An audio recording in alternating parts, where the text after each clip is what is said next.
শুরুতেই তিন জায়গার ছবি রাখবো আপনাদের সামনে, বিধাননগর, কিন্নাহার এবং গড়বেতা। কোথাও তৃণমূলের পার্টি অফিসের ভিতর থেকে উদ্ধার হচ্ছে ভোটার কার্ড বা আধার কার্ড, আবার কোথাও দেখুন মাঠের মধ্যে পড়ে রয়েছে শয়ে শয়ে ভোটার কার্ড।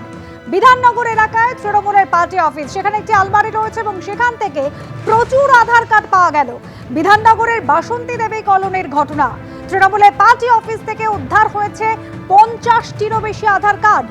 তাদের ভোট দিতে দেওয়া হয় না, পিওনের কাছ থেকে নিয়ে নেওয়া হতো সমস্ত আধার কার্ড, এমনই অভিযোগ জানাচ্ছেন স্থানীয় বাসিন্দা এবং বিজেপির কর্মী সমর্থকরা।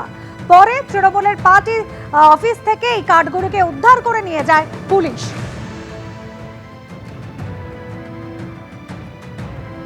চেয়ে পাইনি, তারা বহুবার এসছে, সাধারণ মানুষ তাদের গায়ে আঘাত।